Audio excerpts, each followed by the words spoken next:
Assalamualaikum warahmatullahi wabarakatuh. Assalamualaikum Bismillah, warahmatullahi walhamdulillah, wassalatu wassalamu ala rasulillah, Sayyidina Muhammadin wabarakatuh. ibni Abdillah, wa ala alihi wa ashabihi wa man tabi'a sunnatahu min yaumi hadha ila yaumil qiyamah. Rabbi shrah li sadri wa yassir li amri wa hlul 'uqdatam min lisani yafqahu qawli, wa la haula wa la quwata illa billah amma ba'dah. Kepada yang terhormat Habib Ali Hasan Al-Bahar, Ketua Lazisnu PBNU, Bapak Haji Mustafa, Sekretaris Lazisnu PBNU, segenap pengurus Lazisnu PBNU, manajemen NU Care Lazisnu di tingkat pusat, wilayah, cabang, dan cabang istimewa. Kepada Gus Muhammad Ali Zainal Muhammad, anggota Komisi Fatwa MUI Jawa Timur, dan juga narasumber kita pada sore hari ini. Pada foundernya Trikilat, Neng Atika Gunardo, dan Neng Sulma Safina, dan juga kepada seluruh asatid Nyantri Kilat, tim Nyantri Kilat, semuanya saja pada peserta Nyantri Kilat, ya, Sobat Santri Kilat, dan juga kepada seluruh peserta dimanapun Anda berada. Teman-teman ngaji online yang dirahmati Allah, sore hari ini saya Muhammad Farhan Mujib, tidak sendirian ya, saya akan ditemani oleh rekan saya yang rajin bersedekah ini, Gus Firdaus Asrori Maksum atau Gus Fasrori, yang nanti akan memandu jalannya diskusi sore hari ini. Baik, senang sekali kita bisa kembali bertemu dalam program mengaji fikih filantropi, sebuah program kerjasama atau kolaborasi antara NU Care Lazisnu dan Nyantri Kilat. Kajian fikih filantropi ini adalah kajian yang mengupas prinsip-prinsip fikih dalam berbagi dan berderma ya. Nah, pada kesempatan yang istimewa ini kita akan membahas tema yang sangat relevan dan insya Allah penuh manfaat, yaitu sedekah jariah, sustainable giving that lasts forever. Sebagaimana yang kita ketahui bersama bahwa sedekah itu adalah salah satu bentuk amal yang dianjurkan dalam Islam. Namun yang perlu kita ketahui bersama, ada satu jenis sedekah yang pahalanya ini terus mengalir bahkan setelah kita meninggal dunia, yaitu sedekah jariah. Nah, dalam konsep sustainable giving that lasts forever ini, sedekah jariah itu adalah sebuah warisan abadi atau legacy yang bisa kita tinggalkan bukan hanya untuk manusia, tetapi juga untuk alam, untuk hewan, dan juga seluruh makhluk ciptaan Allah Subhanahu wa Ta'ala. Contohnya membangun sumur yang manfaatnya itu berupa air bersih, menanam pohon yang bisa untuk berteduh dan juga bisa menjadi rumah bagi makhluk lain. Dan masih banyak contoh lain yang intinya dalam sedekah jariah ini sustainable-nya itu bisa untuk dua sisi, bisa untuk pemberi dan juga untuk penerima. Artinya kemanfaatannya itu bisa terus dirasakan dan pahalanya itu juga terus mengalir untuk pemberi, yang mana itu merupakan bekal yang terbaik dalam kehidupan setelah kematian. Nah, bagaimana cara kita mengoptimalkan sedekah jariah agar menjadi investasi akhirat yang abadi? Lalu apa saja landasan fikih yang mengatur hal tersebut? Insya Allah semua akan dibahas secara mendalam pada kajian sore hari ini oleh narasumber kita yang insya Allah kapasitas dan sanad ilmunya sudah tidak perlu kita ragukan lagi, tidak perlu kita pertanyakan lagi. Dan beliau siap memberikan pencerahan bagi kita semua, yaitu Gus Muhammad Ali Zainal Muhammad atau yang akrab dipanggil Cak Epit. Sebelum kita mulai kajian, ada beberapa hal yang perlu diperhatikan. Yang pertama adalah nanti kajian akan disampaikan oleh narasumber, setelah itu akan dilanjutkan dengan sesi tanya jawab. Kemudian bagi peserta yang ingin bertanya, nanti silahkan bisa menuliskan pertanyaan di kolom chat atau menggunakan fitur raise hand untuk bertanya secara langsung. Baik, tanpa berlama-lama lagi, mari kita buka kajian pada sore hari ini dengan membaca surat Al-Fatihah. Al-Fatihah. A'udzubillahi minasyaitonirrajim. Bismillahirrahmanirrahim. Alhamdulillahirabbil alamin arrahmanirrahim maliki yaumiddin. Iyyaka na'budu wa iyyaka nasta'in. Ihdinas siratal mustaqim siratal ladzina an'amta 'alaihim ghairil maghdubi 'alaihim waladdallin. Rabbighfirli wa li walidayya. Baik, mari kita simak pemaparan dari narasumber kita hari ini kepada Cak Ibit. Kami persilahkan sepenuhnya. Monggo. Assalamualaikum warahmatullahi wabarakatuh. Waalaikumsalam. Waalaikumsalam warahmatullahi wabarakatuh. Alhamdulillah Rabbil Alamin. Wassalatu wassalamu ala asyrafil anbiya'i wal mursalin. Sayyidina wa habibina wa maulana Muhammadin sallallahu alaihi wasallam wa ala alihi wa sahbihi ajma'in. Qala rabbi shrah li sadri wa yassir li amri wa hlul 'uqdatam min lisani yafqahu qawli amma ba'du. Hadratal mukarramin wal muhtaramin, wa nafsu bi dzikri kepada segenap Dewan Kepengurusan Lasisnu BBM Pusat dan juga kepada segenap pengurusan yang terkilat, Mas Moderator, ada Mas Farhan, ada Mas Pasrori ini Gus sebenarnya ya, Gus Farhan dan Gus Pasrori. Sebelumnya suaranya sudah jelas ya, suaranya sudah jelas. Kurang volumenya kurang. kata sih kurang Gus. Oh iya, coba. Coba ini ya. Jadi pada pembahasan sore hari ini langsung saja kita akan mengulas berbagai macam pembahasan tentang sedekah jariah. Bentar.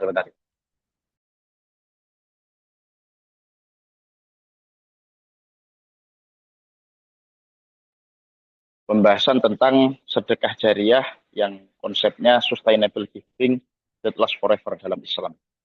Pertama gini guys, yang patut kita ketahui bersama bahwa dalam fikih itu terdapat tiga istilah.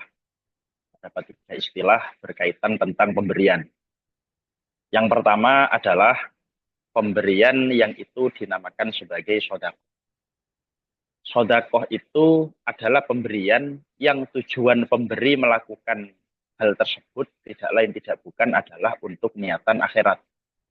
Misalkan saya menyedekahkan sebagian uang ke Lazisnu. Ini pasti tujuan saya itu bukan urusan duniawi, tapi tujuannya adalah akhirat.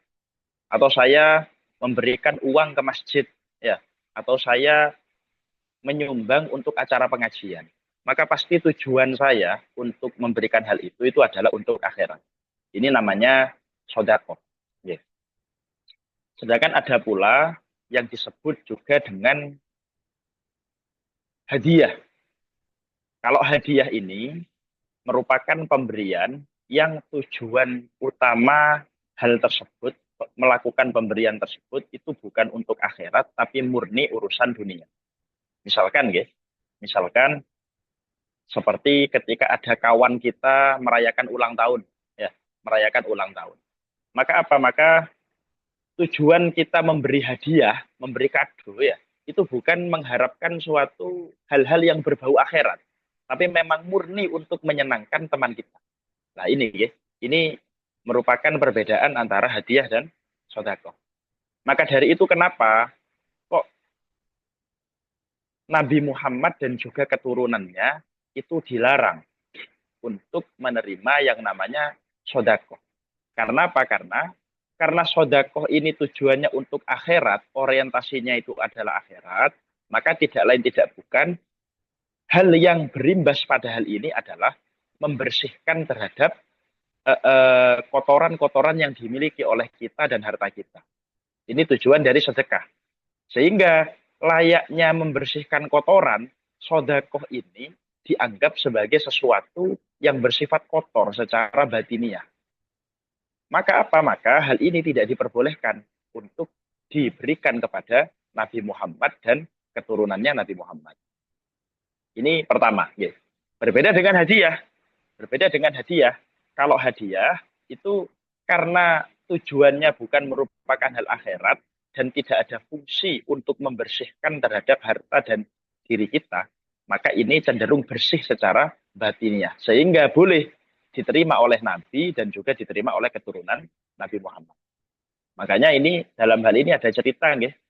Wah dulu Salman Al-Farisi itu merupakan salah satu tokoh sahabat yang berkelana kemana-mana. Ya, berkelana ke daerah Romawi, ke daerah Persia. Dan ternyata dia punya salah satu guru yang menjelaskan bahwa kamu nanti akan bertemu dengan salah seorang rasul yang terakhir. Lalu apa? Lalu Loh, bagaimana saya melihat terhadap ciri-ciri bahwa dia itu adalah Rasul? Ciri-cirinya satu, kalau dia itu kalau dia itu diberikan sedekah, dia nggak mau, tapi kalau diberikan hadiah, dia justru berkenan atau mau. Maka akhirnya benar, waktu pas gurunya itu meninggal, ternyata Salman Al-Farisi mendengar dari beberapa orang di daerah Persia bahwa ada seorang Rasul yang bernama Muhammad di daerah Makkah, maka dia mengunjungi Makkah, jauh-jauh dari Persia mengunjungi Makkah untuk tujuannya ngetes. Paham nggak maksudnya? Ngetes apakah Muhammad ini betul-betul Rasul atau tidak. Caranya bagaimana? Caranya dikasih suatu harta yang cukup banyak, ini merupakan sodakoh dari saya, wahai Muhammad. Ternyata benar, Nabi Muhammad tidak mau, mohon maaf. Kami golongan para nabi, kami tidak mau menerima yang namanya sodakoh. Tapi sudah cukup itu, kami tidak menerima yang namanya apa? Sodakoh. Akhirnya tidak jadi diberikan sama Salman Al-Farisi. Keesokan harinya Salman Al-Farisi memberikan hal itu.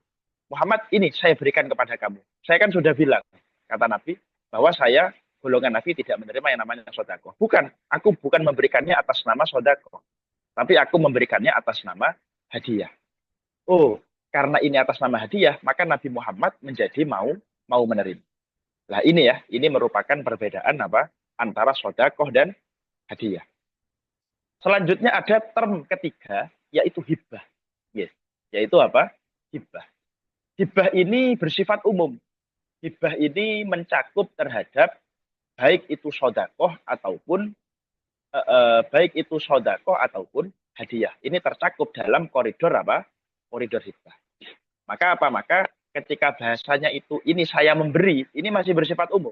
Apakah ini bersifat sodakoh atau hadiah? Tapi itu bisa dilihat dari aspek niatan dari seorang pemberi. Niatan dari seorang pemberi itu apakah niatan dari seorang pemberi itu untuk akhirat atau dunia? Ini yang membedakan. Ini guys. Itu yang pertama.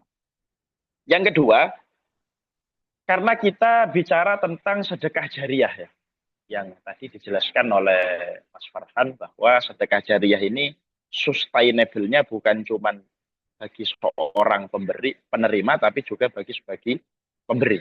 Ya. Maka dalam hal semacam ini, kita pertama membahas tentang dalil dulu ya. Dalil tentang sedekah jariah.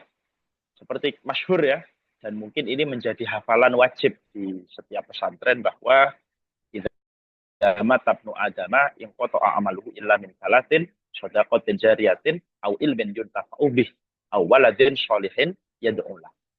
Bahwa ketika seseorang meninggal dunia, ya, maka apa? Maka in qata'a amalu, seluruh amalnya akan terputus. Ya, seluruh amalnya akan terputus. Bahkan ini juga ditegaskan dalam Al-Quran, wa an laisa lil insani illa ma sa'a. Ya. Yang artinya bahwa sesungguhnya bagi manusia itu hanya mendapatkan manfaat dari amal yang mereka lakukan. Gitu. Kecuali tiga. Dan ternyata tiga hal ini yang pertama kali disebutkan oleh Nabi Muhammad itu adalah sodakotin jariyatin. Yaitu sedekah jariah. Ini yang pertama. Yeah. Sedekah jariah. Yang kedua, au ilmin yuntafa'u bih.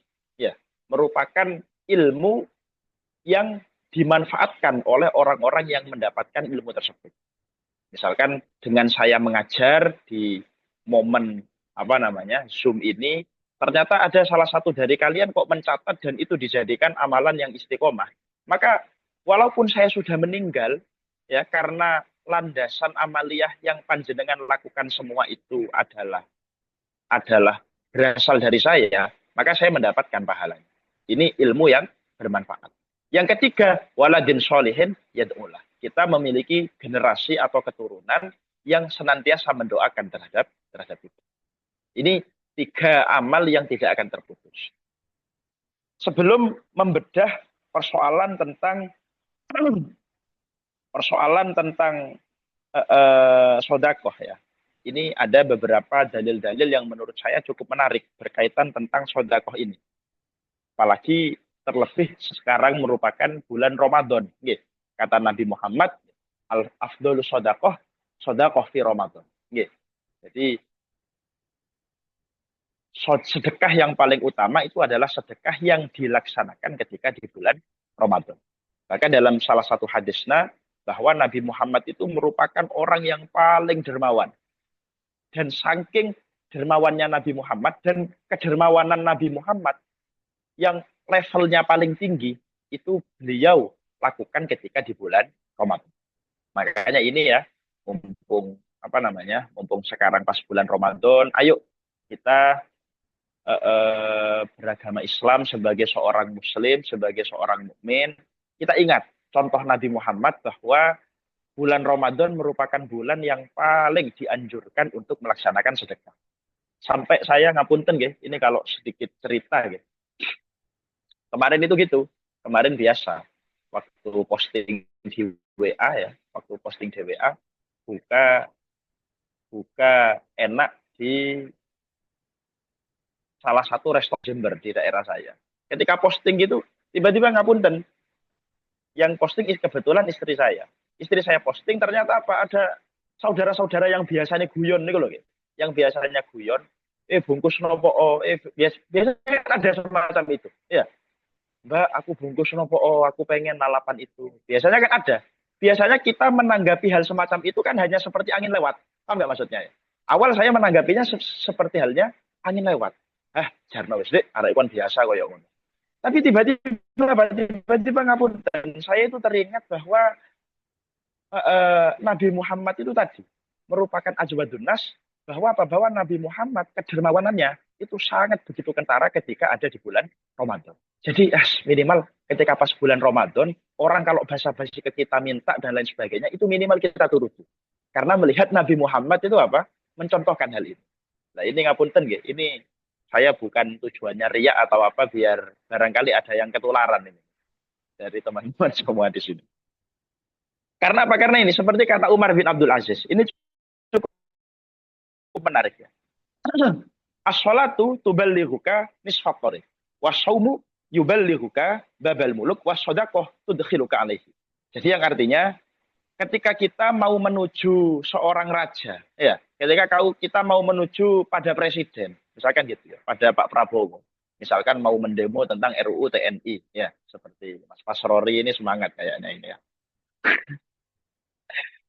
Jadi apa? Jadi yang pertama, sholat, dengan kalian melakukan sholat, itu akan membuat kalian sampai di tengah jalan.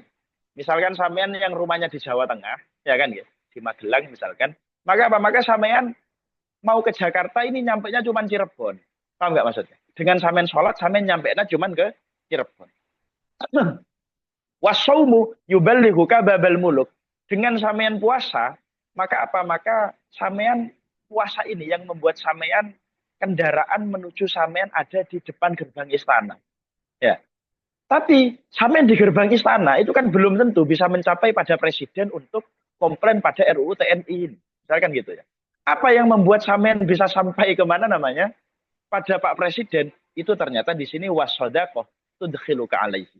Sedekahlah yang bisa membuat kalian sampai menuju terhadap presiden. Nah, ini ya. Jadi komponen antara gabungan dari tiga hal ini yang membuat kita menjadi sampai pada sebuah tujuan. Yaitu apa? Pertama sholat, yang kedua adalah puasa, yang ketiga adalah sedekah. Nah, ini ya. Selanjutnya, sedekah. Ya. Kalau secara saya kelompokkan, sedekah itu memiliki secara umum 4 fungsi. 4 fungsi. Dari yang saya himpun, bahwa sedekah ini memiliki 4 fungsi utama yang bermanfaat bagi seseorang. Yang pertama, sedekah itu menolak bala. Jelas nih, ya. Sedekah itu apa? Menolak bala. Makanya dalam hadis, sedekah tusir tudfi'u ghadabar rabbi. Jadi, sedekah yang kalian lakukan dalam keadaan sembunyi-sembunyi. Sekiranya ketika tangan kanan memberi, tangan kiri tidak mengetahuinya. Misalkan ketika kita tiba-tiba ngapunten Mas Fasrori transfer Mas Farhan Mujib, iya aku tiba-tiba transfer tanpa mengirimkan bukti transfer gitu loh ya, tanpa mengirimkan bukti transfer dan menggunakan rekening orang lain gitu loh ya. Nah ini semoga diamalkan ya Mas Fasrori sama Mas Farhan ini ya. Jadi tanpa mengirimkan bukti transfer dan lain sebagainya, ini bisa meredamkan terhadap amarah Allah gitu ya. Amarah Allah terhadap dosa yang kita lakukan. Nah ini gini, ini pertama. Jadi bahkan saya sampai punya rumus, saya sampai punya rumus bahwa gini, ketika kita kok mengalami suatu cobaan, mengalami suatu bala, gitu, terus kita menghabiskan uang banyak untuk menghadapi cobaan dan bala itu, maka apa? Maka itu jangan kita artikan merupakan apes yang kita rasakan, bukan. Itu sangat memungkinkan bahwa merupakan cara Allah mengurangi harta kita karena kita tidak mau dengan sukarela untuk mengurangi harta kita ke jalan yang semestinya. Nah, ini ini gitu. Jadi misalkan, ngapunten, eh, kita sudah tahu ya ada acara ini lazisnu dan lain sebagainya yang tujuannya betul-betul baik, tapi kita tetap saja tidak peka untuk bersedekah. Maka apa? Maka jangan salah.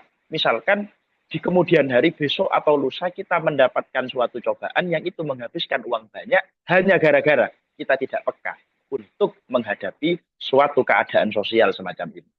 Nah, ini itu sodakoh terlebih zakat. Ini yang pertama ya. Fungsi sodakoh adalah menolak bala. Yang kedua, fungsi sodakoh itu merupakan menjadi kafaroh dari suatu dosa atau pelebur dari suatu dosa yang kita lakukan. Dalam hal ini ada salah satu dalil ya yang disampaikan oleh Ibnu Mas'ud bahwa inna rojulan abadallaha sab'ina sanatan tuma asoba fahishatan fa'uhbito amaluhu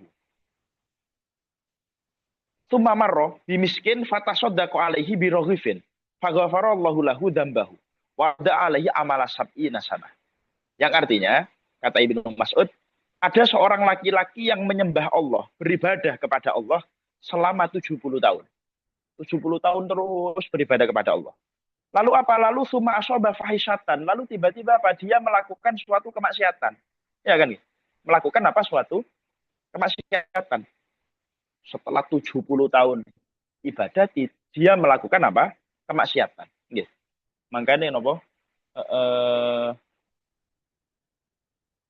Jadi kutrotun minal hawa, ya kan ya? Kutrotun minal hawa yukadiru bahron minal ilm. Itu ada ya. Jadi kalau dalam salah satu makalah, jadi satu tetes dari hawa nafsu itu akan memperkeruh, akan mengeruhkan terhadap lautan ilmu keseluruhan. Ini gitu. Itu bayangkan ya. Kutrotun minal hawa yukadiru bahron minal ilm. Itu. Jadi 70 tahun dia menyembah terhadap Allah, lalu dia melakukan kemaksiatan. Akhirnya gara-gara kemaksiatan itu, Allah melebur terhadap amalnya. Ya kan? Amalnya dilebur semuanya. Selama 70 tahun. Lalu ketika amalnya sudah dilebur, tumamar robi miskin, dia lewat bertemu dengan orang miskin, lalu dia bersedekah. Dengan memberikan satu roti. Ya kan ya? Satu roti. Karena ada orang miskin, dia peka, akhirnya dia sedekah. Gara-gara tasoddaqo biroghifin ghafarallahu lahu dzambahu. Gara-gara apa? Sedekah itu Allah akhirnya mengampuni terhadap dosanya dan dia kembalikan amal 70 tahun yang sudah dia lakukan. Nah, ini merupakan salah satu introspeksi atau salah satu bahan refleksi bagi kita bahwa ngapunten ketika kita misalkan sengaja ya ataupun tidak sengaja melakukan maksiat, sedangkan kita sebelumnya sudah on the right track, sudah ada pada jalan yang benar, maka solusi agar dosa itu tidak menghancurkan terhadap amal kita itu salah satunya adalah dengan sedekah. Ini ya, seperti yang diceritakan oleh Ibnu Mas'ud tadi. Selanjutnya, sedekah itu fungsinya jelas adalah mendatangkan rezeki. Apa? Mendatangkan rezeki. Jadi masyhur sekali ya, masyhur sekali, bahkan dawuh dari Romo Yai Anwar Mansur sendiri mempertegas bahwa sedekah itu ibaratnya koyok pancingan. Ya kan? Seperti apa? seperti umpan. Seperti umpan. Kalau misalkan umpannya kita itu besar, ya, umpannya kita itu besar, maka yang kita dapatkan pasti akan lebih besar. Gitu.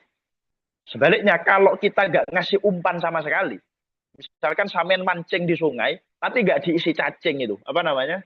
Pancingannya sampean nggak diisi cacing, nggak diisi ikan, nggak diisi apa, misal ya, sampean terus, maka pasti dijamin tidak akan ada ikan yang sampean dapatkan.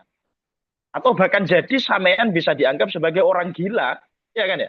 Ngapain mancing tapi nggak ada, Pak? Nggak ada umpannya. Nah ini salah satu wujud bahwa jangan harap kita mendapatkan sodako rezeki yang besar, mendapatkan rezeki yang barokah kalau tidak diimbangi dengan yang namanya apa? Sedekah. Ini okay. Lalu selanjutnya fungsi sodakoh yang terakhir, yang keempat, ini yang menurut saya penting ya.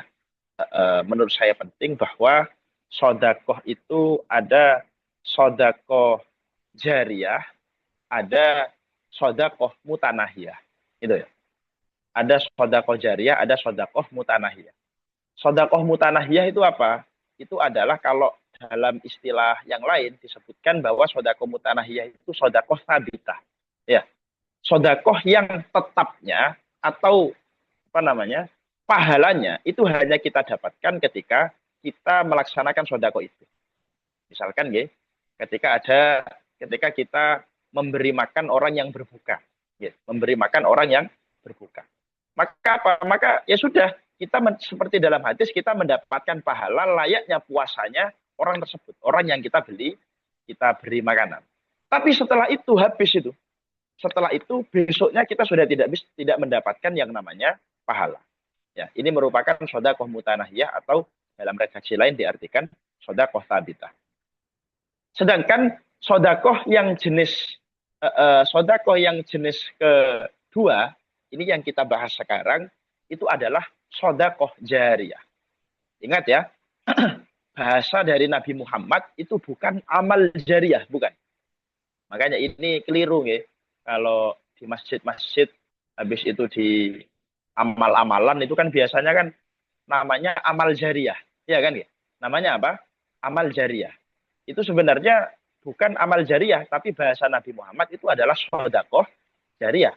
Karena kalau amal jariyah mungkin lebih pas kita definisikan atau kita contohkan pada kasus ketika orang yang menyumbangkan bukan dari uangnya, tapi dari apa? Tenaga fisik.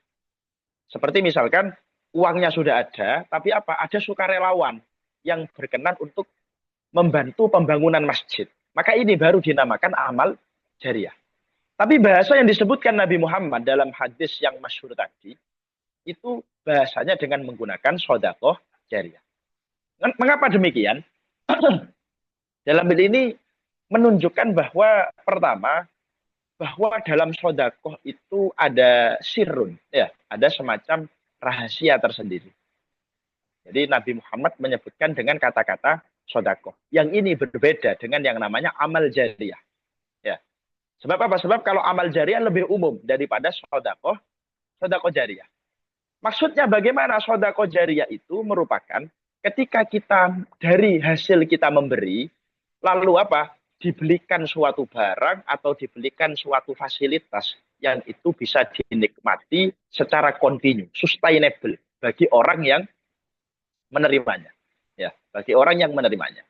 Maka dalam keadaan demikian, misalkan ngapunten Mas Farhan Mujib ternyata setelah menjadi admin moderator di Nyantri Kilat tiba-tiba kenal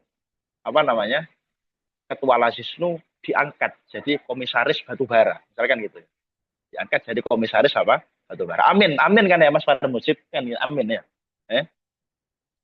Jadi komisaris gara-gara jadi komisaris gitu ya. Gara-gara jadi komisaris, wah, iki wis aku nggak kira lali karo saya nggak akan mungkin lupa dengan Sumbangsih Nyantri Kilat dulu yang mengenalkan saya ke kepengurusan Lazisnu. Ya moga aja ada yang peka ini ya, kepengurusan Lazisnunya ini ya, sampai merekrut Mas Farhan. Enggak, kita buat nyantai aja gini nggak apa-apa kan ya. Terus Gara-gara jadi itu, jadi apa namanya? Jadi komisaris salah satu perusahaan di Batubara. Mas Farhan Mujib langsung, wah, aku mbien pas waya mondok nang Lirboyo, itu apa namanya? Ketika saya turun tol, itu saya lihat ada masjid namanya Masjid Muldoko. Paham nggak maksud? Kan ada itu ya, namanya Masjid Muldoko. Itu merupakan sedekah jariah yang terus mengalir pahalanya kepada siapa namanya? Pak Muldoko. Aku nggak pengen kalah karo Pak Muldoko, saya kepengen bikin masjid. Nanti masjidnya saya namakan masjid apa misalkan Masjid Farhan Kilat misalkan gitu ya. Masjid apa Farhan Kilat. Farhan itu karena nama Mas Farhan sendiri, Kilat itu karena yang memberikan jalan menuju siapa namanya? Menuju Lazisnu tadi. Maka dalam keadaan demikian, ini apa? Masjid yang dibangun yang bernama Farhan Kilat tadi itu ya, ini terus walaupun Mas Farhan itu sudah meninggal, tapi karena ada orang yang sholat dan apa namanya didirikan selama 5 waktu di masjid tersebut, pahalanya terus mengalir. Ini pahalanya apa terus mengalir. Makanya ngapunten, ini sedikit saya mungkin melenceng dari topik tema gitu. Itu gini. Kalau sampean tahu, salah satu strategi orang Cina ya, strategi orang Cina dalam bagaimana sekiranya membantu terhadap saudaranya, itu caranya simpel. Ya, saudaranya siapa namanya? Caranya simpel. Mereka itu, misalkan ya, dan ini mungkin yang menjadi kesalahan rata-rata santri menurut saya, kalau saya boleh otokritik pada kalangan santri sendiri, bahwa mohon maaf, orang Cina itu ketika masih belum ekonominya masih belum stabil, ya ekonominya masih belum stabil, ini cara saudara-saudaranya membantu itu bukan dengan cara diberi fresh money, bukan. Ini kamu saya kasih uang 20 juta untuk apa namanya modal usaha dan lain sebagainya, bukan. Tapi caranya bagaimana? Caranya orang Cina yang minta bantuan sebelumnya dia sudah punya fresh money dulu. Tapi apa? Bantuan yang paling lekat itu adalah bukan memberi uang, tapi adalah memberi jalan. Tahu nggak maksudnya? Karena kamu itu bergerak di bidang batu bara, ini saya kenalkan orang Prajogo Pangestu, misalkan gitu ya, yang punya Barito Putra, itu kan ada ya, yang bergerak di bidang salah satunya tambang dan lain sebagainya. Ini kamu saya kenalkan, paham nggak maksudnya? Nah ini cara menolong itu dengan cara seperti itu. Dari situlah, misalkan siapa? Mas Fasrori sudah sukses, kenal sama Prajogo Pangestu, mau nolong Mas Farhan Mujib, ibaratnya. Asror, aku anu iki aku, apa jenenge? Pas gak duit, nyele duitnya pokok 1 juta aku. Ini biasanya ngapunten tradisi santri, ya kan ya? Ketika minta tolongnya itu berupa utang, paham nggak maksudnya? Berupa hal-hal yang sifatnya konsumtif, bukan produktif. Itu loh. Akhirnya yang ada dalam keadaan semacam ini justru bukan hanya apa namanya dia Mas Asrori bukan hanya kehilangan uang 1 juta karena Mas Farhan ini kalau diutangi mungkin problematik. Misalnya loh ya, ini misalkan contoh saja ya, nggak tahu kenyataannya, yang tahu cuman Mas Fasrori saja itu ya sama teman-teman nyantri kilat. Niki nopo niki ketika semacam itu akhirnya dipinjemi sama Mas Fasrori karena nggak balik pertemanan hilang. Gitu loh ya. Nah ini yang problem. Tapi apa cara, ayo kita niru orang Cina ya. Cara bantunya Mas Fasrori ke Mas Farhan itu adalah dengan menyambungkan relasi. Baru ketika sudah disambungkan relasi, biarkan Mas Farhan itu berorkestra sendiri. Apakah dia bisa mengambil hatinya tadi ya Prajogo Pangestu dan lain sebagainya yang dikenalkan. Kalau ternyata Mas Farhan itu nggak bisa, kok justru yang dikenalkan itu kecewa, ya sudah, Mas Fasrori cukup menyimpulkan bahwa Mas Farhan ini nggak punya mentalitas untuk sukses. Paham nggak maksudnya ya? Tapi kalau ternyata sudah dikenalkan ya dengan orang yang top, kok ternyata dia bisa settle dan dia bisa menjalin hubungan baik di sana. Maka apa? Maka ini merupakan salah satu pertanda bahwa ada potensi dari Mas Farhan. Jadi apa? Jadi orang Cina itu tidak mau berlama-lama untuk menolong terus-terusan menolong, tapi cukup ngasih semacam sinyal ya, apakah dia ini orang yang kreatif, apakah dia orang yang bisa settle atau tidak ketika dikenalkan oleh orang lain. Nah ini merupakan salah satu contoh ya bagi kita. Ayo kalangan santri ini utamanya, ayo kita jalin relasi yang cukup besar. Misalkan seperti ini ya, nyantri kilat Mas Fasrori punya keahlian di bidang apa. Kebetulan saya kenal dengan beberapa influencer, saya kenal dengan beberapa aktivis-aktivis. Nanti coba saya kenalkan, Gus, saya gini, sudah akrab. Nanti saya kenalkan. Coba sampean, tapi ngenalinnya jangan lewat japri WA ya kan ya. Nah itu ya kenalan lewat japri WA itu keliru. Paham nggak maksudnya ya? Saya ngenalin orang, misalkan mohon maaf, Mas Fasroni saya kenalin ke Habib Hussein Ja'far misalkan, karena saya ada akses ke Habib Hussein Ja'far. Ternyata saya kenalin, Gus, boleh minta WA-nya Habib Hussein Ja'far. Ya ini nggak akan dibalas sama beliau. Ya kan ya? Jadi bagaimana sekiranya ketika mengenalkan orang pada orang yang lain, itu timbul dalam suasana yang elegan. Misalkan lewat kopdar dan lain sebagainya. Dan ternyata di situ sedikit-sedikit. Ini lagi. Ini merupakan salah satu strategi orang Cina. Kita kembali ya. Kita kembali ke pembahasan utama tentang apa namanya utama tentang bahwa sedekah jariyah itu sustainable dari dua aspek, ya kan ya? Bahwa sedekah jariyah sebagai bentuk pemberdayaan berkelanjutan, ya kan ya? Pemberdayaan berkelanjutan yang berbasis nilai spiritual. Jadi gini ya, saya simpulkan bahwa mohon maaf, kita dalam hidup itu perlu meninggalkan yang namanya legacy, jelas ya. Kita perlu meninggalkan yang namanya legacy atau warisan.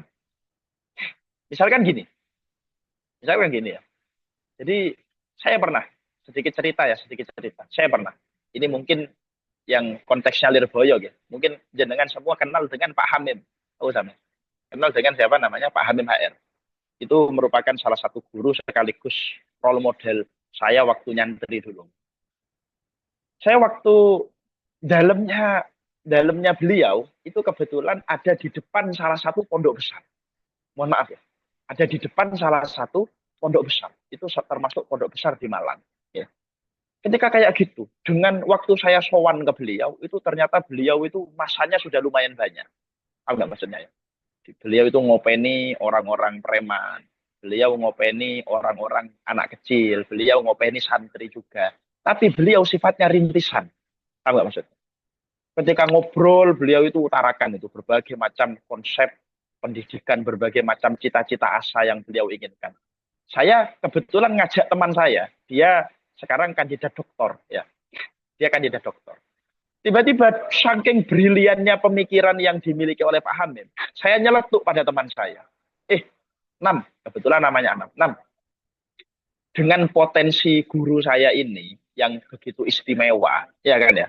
Saya kok punya feeling bahwa nantinya bisa jadi pondok besar yang ada di depan dalam beliau itu kalah dengan pengaruh beliau. Karena apa? Karena beliau orang berilmu dan lain sebagainya. Saya menyangka semacam itu, ya kan ya.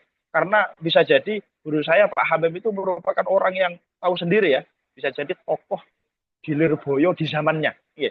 Macan Lirboyo di zamannya. Ternyata jawaban, mohon maaf ya, jawaban dari teman saya itu simpel.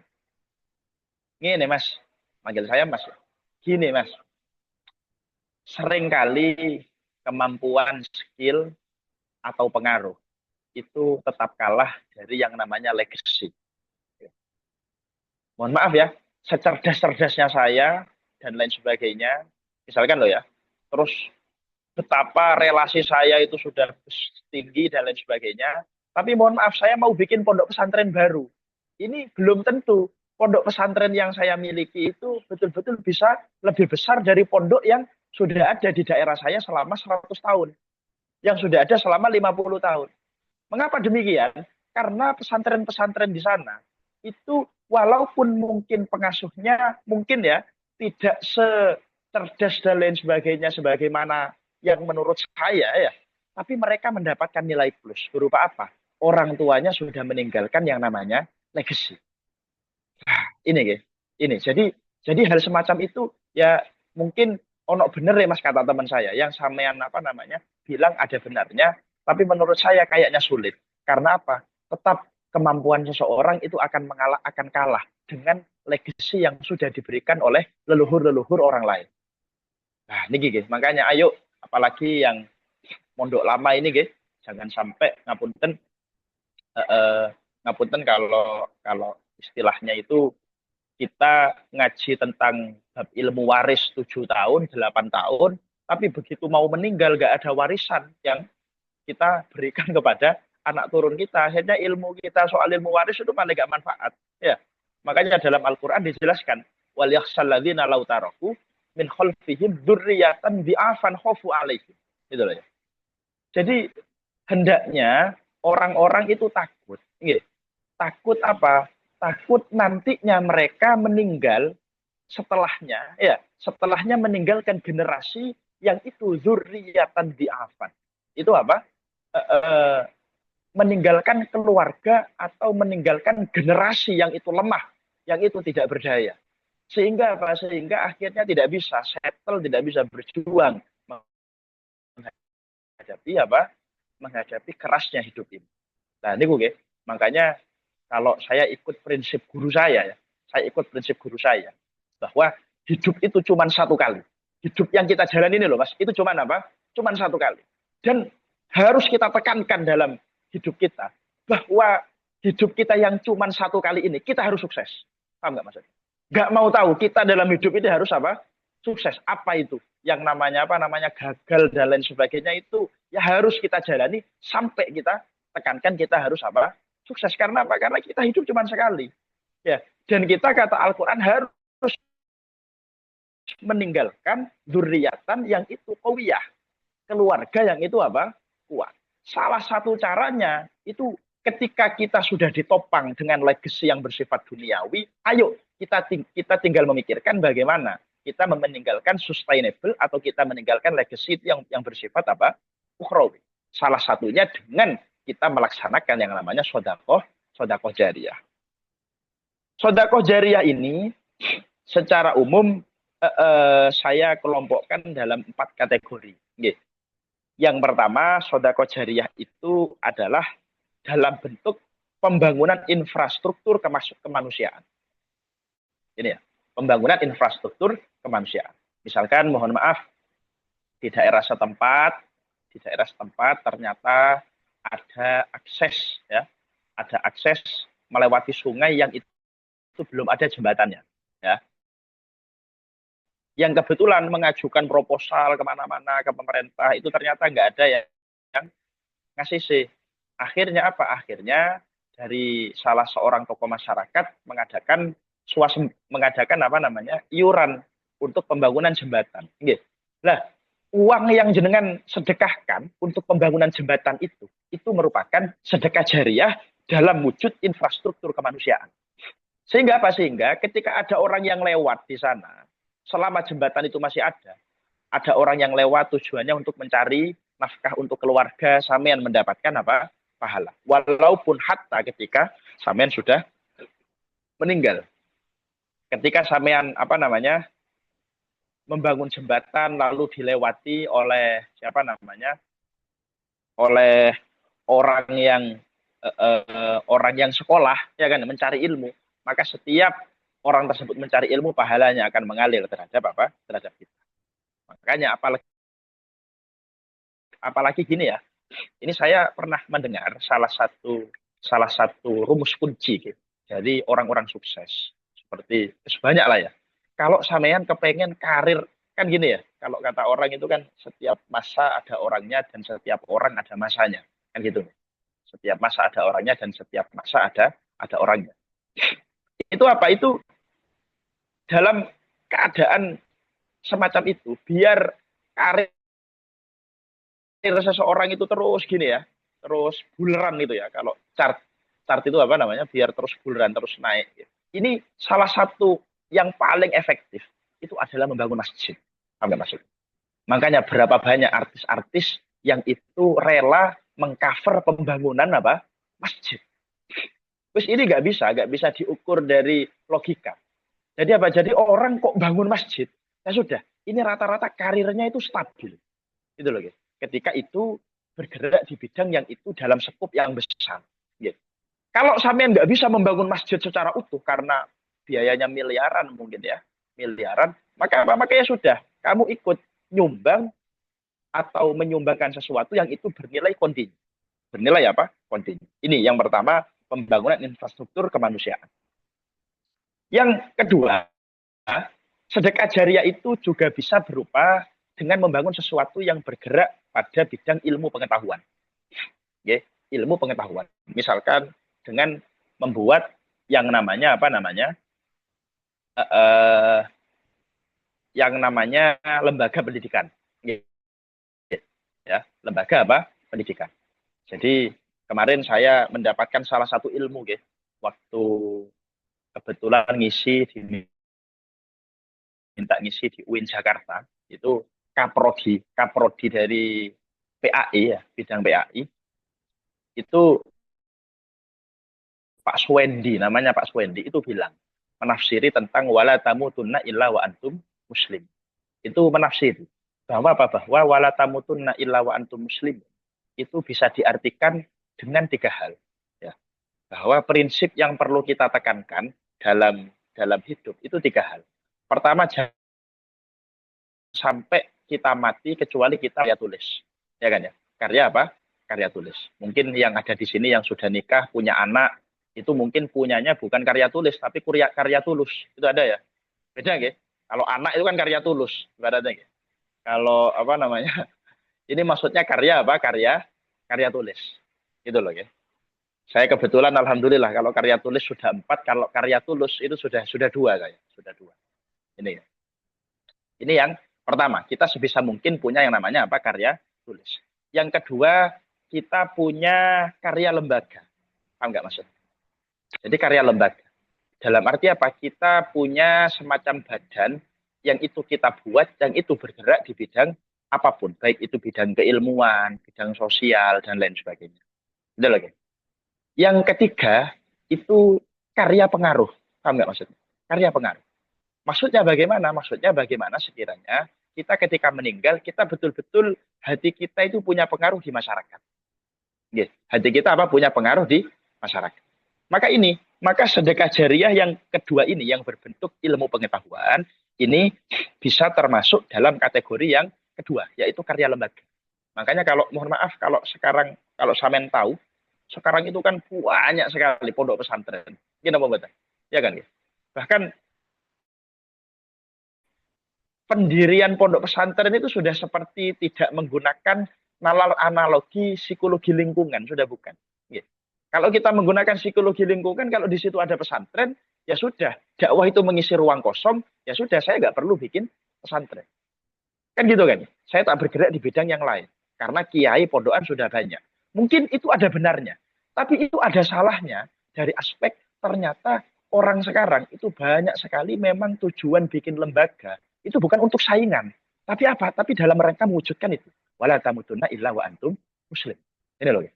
Jadi walaupun ada pondok selisih 100 meter, saya tetap akan bikin apa? Bikin pondok. Karena ini yang akan meninggalkan legacy atau sedekah jariah pada saya dan anak turun saya. Itu yang kedua. Yang ketiga, sedekah jariah dalam bentuk pertanian. Dalam bentuk apa? Pertanian. Misalkan sekarang itu kan ada kalau di beberapa fakultas itu kan ada fakultas pertanian, ada fakultas teknologi pertanian. Itu beda Ada FP, ada FTP, gitu Jadi ada FP atau ada FTP.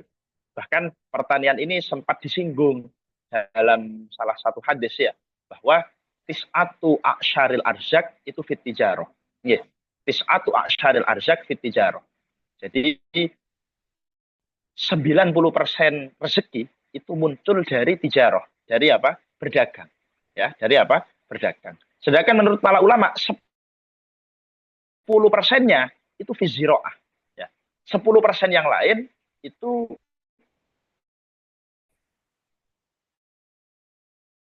berangkat atau muntahnya.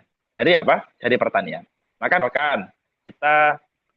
kita menyedekahkan pada satu komunitas itu ya, alat teknologi diesel yang itu menguruk tanah itu loh ya. Itu kan sekarang ada kan? Sekarang ada yang cukup canggih untuk membajak sawah Itu kita belikan untuk itu, lalu itu digunakan untuk masyarakat. Maka ini merupakan wujud sedekah jariah yang konkret dalam bidang yang namanya itu apa? Bidang pertanian. Yeah. Dalam bidang pertanian.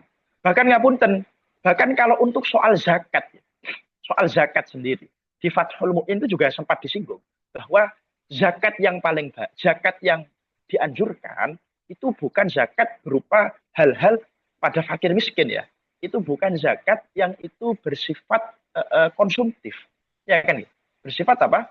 Konsumtif. Makanya dari mazhab Syafi'i, kenapa kok mazhab Syafi'i itu tidak mengizinkan, tidak mengabsahkan zakat berupa mata uang kertas. Karena apa? Karena sifat dari mata uang kertas itu rata-rata akan digunakan sebagai hal yang konsumtif. Jadi makanya di Fathul sempat disinggung, bagi seorang amil ketika memberikan zakat kepada mustaiku zakat pada orang fakir miskin, coba digali dulu. Apakah dia itu punya bakat dalam bidang khiyatoh, dalam bidang apa? Jahit. Kalau misalkan dia punya potensi dalam bidang jahit, jangan diberi uang atau jangan diberi baju, belikan mesin jahit. Yang itu apa? Dari mesin jahit itu akhirnya digunakan untuk dia menonjolkan kreativitasnya di bidang penjahitan. Dan akhirnya itu terus menjadi mata pencaharian. Nah ini yang sifatnya sustainable dan keberlanjutan. Maka dari pemberian kita di bidang jahitan tadi ya, itu pahalanya terus mengalir pada diri kita. Karena dia mendapatkan rezeki dari hasil menjahit. Sebaliknya, dia sendiri, orang miskin yang kita beri beli mesin jahit, itu juga akan mendapatkan kemanfaatan karena terus dia akan ketika berhasil dia terus akan menghasilkan pundi-pundi nafkah yang diberikan untuk keluarganya. Yang ini notabene merupakan kewajiban bagi dia. Ini ya, ini yang ketiga, yaitu dalam bidang pertanian. Selanjutnya sedekah jariah yang menjadi poin pada kita itu adalah sedekah jariah yang bersifat program sosial. Nah, ini cukup penting ya. Program apa? Program sosial. Ini seringkali, mohon maaf ya, lagi-lagi saya ingatkan, seringkali ilmu itu hanya memberikan pengaruh pada kita, itu ilmu lewat gini ya, lewat lisan gini. Itu mungkin hanya bisa memberi pengaruh 10 atau 20%. Yang paling memberikan kita pengaruh itu adalah bagaimana kita memiliki figur yang betul-betul mengamalkan secara konkret hal itu. Ini terus terang ya, saya pengen sedikit cerita, biar mungkin ini bisa lekat. Saya kebetulan alhamdulillah, saya itu termasuk orang yang punya pemikiran bahwa kita bisa sukses dan lain sebagainya itu murni kehendak Allah. Ya, jadi kulun muyassarun lima khuliqalah. Kalau kita terlalu berambisi, kita terlalu banyak kita terlalu ini harus gini. Karena saya mungkin ya, saya dulu ya, karena saya sekarang followernya cukup banyak, saya harus cepat-cepat bikin reels, saya harus bikin studio atau apa. Saya nggak percaya sama semacam teori-teori semacam itu. Kecuali apa? Ada orang yang tiba-tiba ngasih jalan ke saya. Gus, sampean punya potensi Gus. Ayo Gus, saya carikan orang yang bagian ngedit video. Ayo Gus, saya belikan ini dan lain sebagainya. Ini saya baru, oh ini ternyata jalan Allah untuk saya. Nah kebetulan saya 1 bulan 2 bulan ini, kok tiba-tiba oleh Allah itu dikenalkan sama salah satu orang, sama salah satu mahasiswa, masih mahasiswa. Yang menurut saya orang ini cukup unik. Dia merupakan penggerak di bidang di bidang sosial. Dia merupakan salah satu ketua BEM gitu mungkin ya. Ketua semacam BEM di fakultas ternama yang ada di Sumber. Dia tiba-tiba bilang gini. Waktu pertama kali ketemu saya, dia bilang, Gus, saya itu punya prinsip bahwa saya nggak akan menikah. Bayangkan ya, dia punya prinsip bahwa dia nggak mau menikah. Loh, kenapa Mas? Sampean kok nggak mau menikah? Enggak Gus, karena menurut saya punya istri itu mengganggu terhadap tujuan saya yang berupa saya harus kaya. Itu dia mikirnya gitu. Ya saya orang umum, saya harus kaya Gus. Dan menurut saya punya istri itu mengganggu Gus. Itu dulu waktu pertemuan saya 1 tahun yang kemarin. 1 tahun kemarin. Terus habis itu saya ketemu lagi sama dia. Waktu itu kebetulan saya minta tolong. Saya telepon, Mas, saya tolong dong carikan orang. Saya kebetulan ini diundang sama Timothy. Saya carikan orang karena samen di bidang ekonomi bisnis ya. Saya carikan orang yang dia punya basic pengetahuan soal ekonomi, punya basic pengetahuan soal crypto, trading, dan lain sebagainya. Akhirnya dia seneng. Dia mengenalkan saya ke salah satu orang. Ya kan ya? Terus mohon maaf, ketika saya tanya, dia sudah berubah. Dia sudah berubah, bahwa apa? Bahwa dia, enggak Gus, mohon maaf Gus, saya kemarin salah Gus. Saya sekarang akhirnya saya hilangkan itu Gus. Saya hilangkan prinsip bahwa saya nggak pengen menikah itu saya hilangkan. Sekarang saya sudah kenal dan insya Allah saya segera pengen menikah Gus. Itu ternyata dia berubah. Terus apa? Tanpa sengaja dia tiba-tiba nyepil, mohon maaf ya, nyepil total saldo yang ada di portofolio dia. Yang bikin saya kaget. Padahal dia waktu dia itu masih muda, umur sekitar 21 tahun, 22, tiba-tiba nyepil, ini Gus, kalau saya itu di reksadana Gus. Ternyata dia ngapunten, sudah ada reksadana sekitar 380 juta di rekeningnya dia. Masih usia 21 tahun, dan itu hasil dari usahanya sendiri. Ketika saya tanya ke dia, Mas, uang sampean segini banyaknya di usia yang apa namanya, yang relatif muda banget, itu apa gak justru membahayakan ke sampean? Ibaratnya, dengan uang sekian. Oh, Gus, kan saya sudah bilang ke jenengan, Gus, 1 tahun lalu. Bahwa apa? Saya itu ketika lulus, saya harus bikin yayasan. Bayangin ya. Saya ketika lulus, saya harus bikin yayasan. Dan salah satu syarat supaya saya itu bisa bikin yayasan, saya syaratnya harus punya uang banyak, Gus. Ini gak cukup, Gus, kalau cuma bikin yayasan. Karena cita-cita saya itu, Gus, saya harus bikin yayasan yang itu nantinya saya kasih nama ibu saya, Gus. Saya itu langsung, mohon maaf ya, dengerin itu dari anak muda yang usia 21 tahun. Saya langsung kayak ngerasa kalah. Tahu nggak maksudnya? Gila orang ini. Tahu nggak maksudnya? Kalau mungkin Mas Fasrori punya uang segitu, wah ini ya saya belikan mobil dulu Gus biar bisa ke mall sama istri enak, ya kan ya? Ya saya buatin rumah dulu Gus. Saya masih ngampung ke mertua ini Gus, rumah Gus. Bayangin dia itu langsung apa? Langsung orientasinya saya harus Gus bikin yayasan yang nanti bergerak di bidang menaungi anak-anak yatim yang nanti saya kasih nama, yaitu namanya dari nama ibu saya sendiri. Bayangkan Mbak Mas ya bayangkan ini sekarang nggak usah banyak-banyak dalil, saudara kotun jariyatun nggak usah banyak-banyak.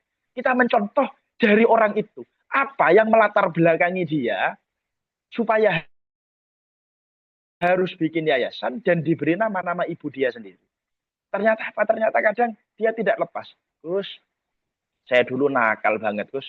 Saya itu nakal, saya sering berkelahi. Saya dulu ya sempat pernah minum. Saya dari orang yang nggak berdaya ya kan. Dan saya itu nyusahin, Gus. Ibu saya itu sampai nangis, Gus, ngelihat kelakuan saya. Makanya ini menurut saya merupakan wujud permohonan maaf saya.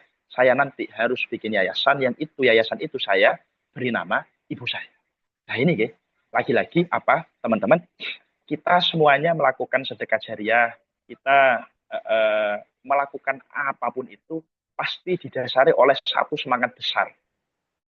Yang itu satu semangat besar itu muncul dari keresahan yang sangat mendalam yang pernah kita lakukan. Ya kan? Ya mungkin bisa jadi saya juga semacam itu. Saya kenapa kok aktif di bidang medsos? Ya, ngapunten ya. Kalau ini saya buka di sini ya. Kenapa saya kok aktif di bidang medsos dan saya harus neken bahwa saya harus punya pengaruh di media sosial? Karena apa? Mohon maaf ya, Mbak, Mas. Yang muncul sekarang itu, mohon maaf ya, kalau bukan alumni luar negeri, alumni Yaman dalam tanda kutip ya, alumni Yaman, itu adalah Gus-Gus dan Neng Pondok Besar. Kalau kita boleh jujur. Gus dan Neng Pondok Besar, kalau nggak gitu, itu adalah apa? Alumni Yaman.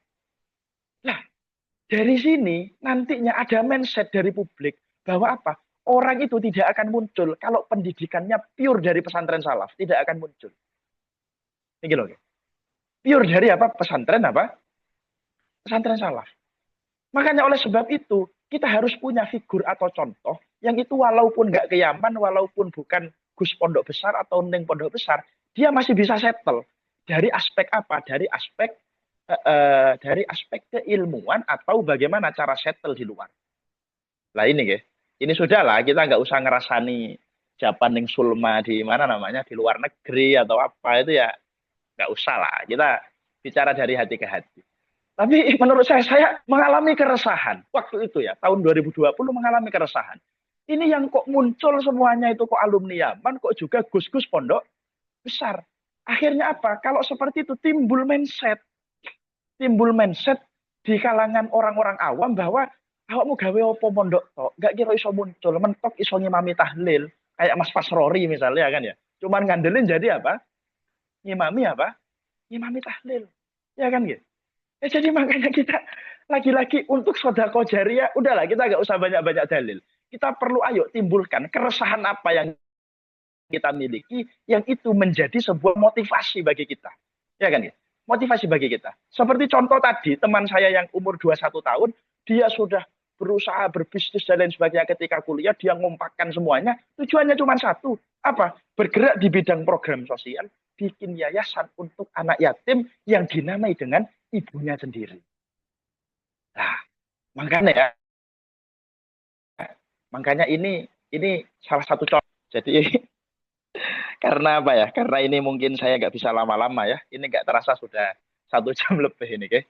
Jadi kadang itu ya, lagi-lagi kita itu untuk mendapatkan ilmu, ayolah kita apa namanya? Kita coba isi momen pada kali ini. Kita nggak cuman, saya terus terang nggak terlalu banyak dalil-dalil, karena terus terang ketika kita kebanyakan dalil itu rata-rata isinya kering, paham nggak maksudnya ya? Kita dapat ilmu tapi itu kering, ya. Ayo coba. Makanya kalau sampean lihat kenapa dakwahnya Gus Ikdam itu kok lebih merasuk ke orang. Karena mohon maaf, Gus Ikdam itu kalau saya lihat nggak terlalu banyak dalil, tapi berlandaskan cerita real, paham nggak maksudnya? Dan cerita real inilah yang lebih lekat pada hati banyak orang. Daripada apa, mohon maaf, cerita di zaman tabiin dulu, dulu Syekh Abdul Qadir itu kayak itu enggak, mohon maaf ya, itu mungkin masuk tapi hanya dijadikan sebagai landasan ilmiah, bukan landasan amaliyah. Kalau landasan amaliyah yang betul-betul kita bisa praktekkan, itu ketika kita betul-betul tahu, kita bisa mencontoh dari orang yang itu dekat dengan kita, yang punya hubungan emosional dengan kita. Maka semoga orang-orang yang hadir di sini ya, semuanya sekitar 40 orang ini, ada salah satu yang bisa mendapatkan pengaruh dari apa yang kita sampaikan tadi. Dan semoga saya ya juga masih punya keinginan, Rek. Dan saya juga keinginan, sambung doanya, saya itu kepengen gitu ya, juga bikin pondok pesantren yang bergerak malah pemberdayaan ekonomi. Itu saya kepengen. Karena apa? Karena saya melihat, mohon maaf ya, saya melihat orang pesantren itu karena terlalu banyak doktrin, sing penting mulang, sing penting ngajar, mereka lupa untuk mempelajari aspek soal ekonomi yang membuat dia berdaya. Lupa mereka itu. Akhirnya apa? Yang kasihan, istri-istrinya akhirnya rata-rata jualan online pada segmen yang tidak tepat. Paham nggak maksudnya? Karena apa? Karena melihat suaminya yang malas, yang cuman begadro gitu loh. Ya, cuman ngandel no ngajar diniyah. Makanya saya kepengen itu saya kepengen itu. Ya kan ya? Saya kepengen. Ayo, makanya ini sekaligus tamparan buat Mas Farhan, Mas Pasrori. Ayo, kalau apa namanya? Punten enggak ya? Punten. Karena apa? Karena apa? Karena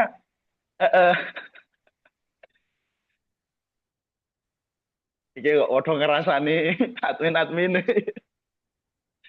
Karena gini ya, Rek. Karena gini. Mohon maaf ya.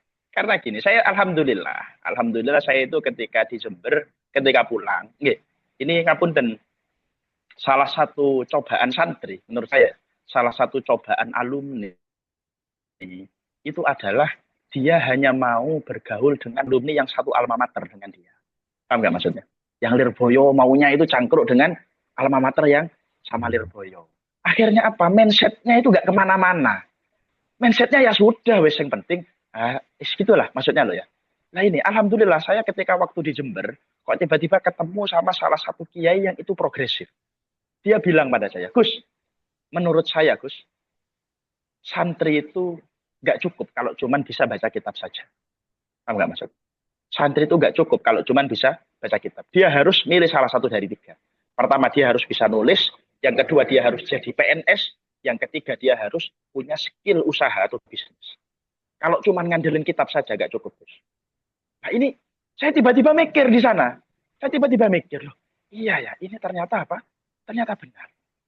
Maka oleh sebab itu ya, ayo kita wong lanang itu menurut saya ya, orang laki-laki itu yang penting mohon maaf, ketika pagi itu keluar, paham nggak maksudnya? Ketika pagi itu apa? Keluar wis mbok cangkruk, mbok dek sawah, mbok apa, itu mesti itu nanti ada inisiatif-inisiatif baru yang membuat dia apa namanya mikir ke depan. Ini gue loh, bahkan ngapunten, saya sempat kalau sampean tahu, ini saya spill di sini ya. Kalau saya spill di sini, ini nggak ada yang bocor-bocorin ya, enggak ya. Sampean tahu ya. Saya itu pernah bahas soal ini di story saya. Story saya tentang bahwa laki-laki itu ya harus kerja, harus sadar bahwa dia boleh zuhud, tapi nggak boleh memaksa istri sama anaknya zuhud, kan gitu kan ya. Ya kayak Mas Fasrori ini kan tampilan-tampilan zuhud. Tapi nggak boleh sampean Mas ya, maksa istri sampean, anak sampean supaya awakmu zuhud toh, iki loh fadilahnya zuhud iki kata hadis kayak gini, itu nggak boleh itu kayak gitu. Ya kan ya. Itu itu sampean tahu ya. Waktu saya bikin story semacam itu, saya dikomen sama Neng Amiroh. Tahu sama? Neng Amiroh itu keren menurut saya. Neng Amiroh itu keren. Ya, dia itu punya toko Kafina, sampean tahu ya? Toko Kafina. Itu di dalamnya ada sekitar 70 bahkan 100 orang perempuan yang itu bergerak di dunia bisnis online. Dan ternyata apa? Katanya Neng Amiroh, sampean tahu? Gus, justru yang nggak semangat kerja, yang apa ya, malas-malasan, itu kok justru rata-rata orang pesantren salaf ya Gus. Dia tiba-tiba komen seperti itu. Maksudnya, saya itu tertampar saya. Wah, tapi yang penting sanes kulo kan, Neng. Paham nggak maksudnya? Tertampar saya. Dan rupanya apa? Mohon maaf ya, Neng Amirot itu komen semacam itu ya, komen semacam itu pasti berdasarkan keresahan yang beliau terima dari apa? Dari orang-orang yang terhimpun dalam usaha yang ada di toko Kafina itu. Paham nggak maksudnya? Bayangkan loh ya, itu buku saya yang pertama, itu dari Neng Amiroh yang diresellerkan oleh orang-orangnya itu laku sekitar 750-an. Karena dari basic itu ya, merata betul. Nah ini makanya saya doakan moga nanti ada ya, Neng Sulma ini yang dikelas sama Neng Atik itu adalah naungan-naungan untuk menyadarkan santri-santri supaya nggak cuma tidur, nggak cuma cukup sama mulang dan lain sebagainya. Itu loh ya. Itu. Makanya sarannya Mbah Yai itu disuruh mulang, tapi opo? Beliau itu yo nyuruh kerja juga, tapi ojo sampai lali nang mulang. Itu oke. Mungkin karena ini sudah jam 5 ya. Itu kok malah ceramah ya gue. Buatan Gus. Oh, iya. Jadi itu Masuk saja ya. sekali ini, masuk semua ini. Masuk semua ini, Gus. Masuk semua ini. Kalau Aman, tampang aman. saya Jadi- bukan tampang zuhud tapi tampang melas ini. Ya, jadi intinya itu saya mungkin mendukung penuh program dari Nyantri Kilat dan Lasisnu untuk sedekah jariah. Tapi ayo, ya mohon maaf, menyadarkan orang dengan sedekah jariah itu nggak cukup dengan dalil. Lagi-lagi ya, nggak cukup dengan apa? Dalil. Ayo, realitakan dalil itu dalam sebuah bentuk realita. Ya. Makanya kemarin kenapa saya bilang, siapa namanya, Rahel V-nya kenapa kok berhasil menggalang dana miliaran rupiah dalam waktu 7 atau 10 hari. Karena apa? Karena dia berhasil untuk merealitakan bahwa sedekah ini dibutuhkan oleh mereka yang membutuhkan. Gitu loh. Jadi nggak cukup menurut saya kalau cuman jargon orang senang dalil dengan cukup apa idza matabnu adama in qata amalu, nggak cukup. Kita harus merealitakan hal itu sehingga betul-betul bisa menyentuh dalam hati pendengar atau mendapatkan delivery secara ciamik dan bagus. Mungkin itu saja dari saya. Wassalamualaikum warahmatullahi wabarakatuh. Waalaikumsalam warahmatullahi wabarakatuh. Bisa saya simpulkan sedikit ya tentang apa yang sudah diinginkan oleh Gus Ebit tadi tentang sedekah jariah. Jadi perlu dibedakan antara sedekah dan hadiah. Kalau sedekah itu tujuan utamanya adalah akhirat, hadiah adalah tujuan utamanya adalah urusan duniawi. Oleh sebab itu, sedekah itu mengandung unsur membersihkan harta dan juga membersihkan diri yang menyebabkan Rasulullah dan keturunannya para habaib itu tidak boleh menerima sedekah begitu. Terus dalil dari sedekah ini yang berasal dari Al-Qur'an adalah wa an laisa lil insani illa ma sa'a. Kemudian kalau dari hadis itu idamata Ibnu Adam yang qata amalu itu yang sudah populer ya, jenengan sudah tahu semua ya. Terus afdhalus sedekah fi Ramadan. Karena ini mumpung bulan Ramadan, ayo kita perbanyak sedekah. Nanti Neng Sulma bisa bikin kita bisa galang dana gitu ya. Terus yang selanjutnya eh, ucapan Umar bin Abdul Aziz, saya masuk sekali tadi yang dinukil oleh Gus Ebit tadi, as-sholatu tuballighuka nisfat thoriq. Salat itu menyampaikanmu, bisa mendatangkanmu sampai separuh jalan. Wasaumu yuballighuka babal muluk. Sedangkan puasa itu bisa mendatangkanmu sampai pintu raja. Wasodaqatu tudkhiluka alaihi. Sedangkan sodakoh itu bisa sampai masuk ke rumah, ke istana raja gitu. Terus fungsi-fungsi dari sedekah adalah menolak bala secara umum, yaitu menolak bala, kemudian sebagai pelebur dosa dan juga bisa mendatangkan rizki. Selanjutnya sedekah itu secara umum dibagi juga menjadi dua, yaitu ada sedekah jariah yang kontinu sampai kita mati itu nanti masih akan mendatangkan pahala, dan juga yang kedua yaitu sedekah mutanahiyah. Sedekah mutanahiyah atau sedekah sabitah yang hanya ya itu pahalanya ya pas sedekah itu dok, nggak yang kontinu seperti itu. Nah, selanjutnya sedekah jariah oleh Gus Habib ini secara garis besar dibagi menjadi 4. Ada yang pertama yaitu sedekah melalui pembangunan infrastruktur kemanusiaan, bikin jalan, bikin jembatan seperti itu, bikin mungkin sumber air seperti itu.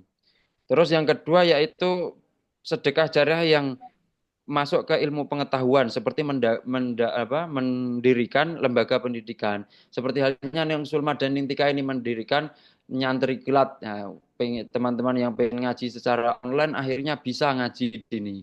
Itu Neng Sulma dan Nintika. Ngeri banget. Yang ketiga yaitu pertanian, dalam bidang pertanian. Maksudnya di sini membelikan barang seperti mungkin bibit atau membelikan traktor atau alat-alat pertanian seperti itu. Terus yang keempat, sedekah jariah berupa program sosial. Nah, program sosial kita dibuat program sosial yang itu nanti akan berdampak banyak kepada orang-orang banyak. Terus ada pesan dari Gus Ebi tadi, semangat besar itu biasanya lahir atau muncul karena keresahan yang mendalam. Nah, jadi mungkin karena Neng Sulma dan Nentika itu dulu banyak resahnya, akhirnya bikinnya terkilat ini. Nah, begitu yang bisa saya simpulkan sementara. Mungkin diambil 3 pertanyaan dari teman-teman yang ingin menanyakan tentang materi kita hari ini. Monggo Mbak ini, Mbak atau Mas ini. Mic-nya monggo. Monggo. Tapi tanyanya yang materi kemarin apa dulu? Betul apa? Oh, enggak apa-apa, nggih. Materi yang minggu lalu, Gus. Enggak apa-apa, nggih, Gus.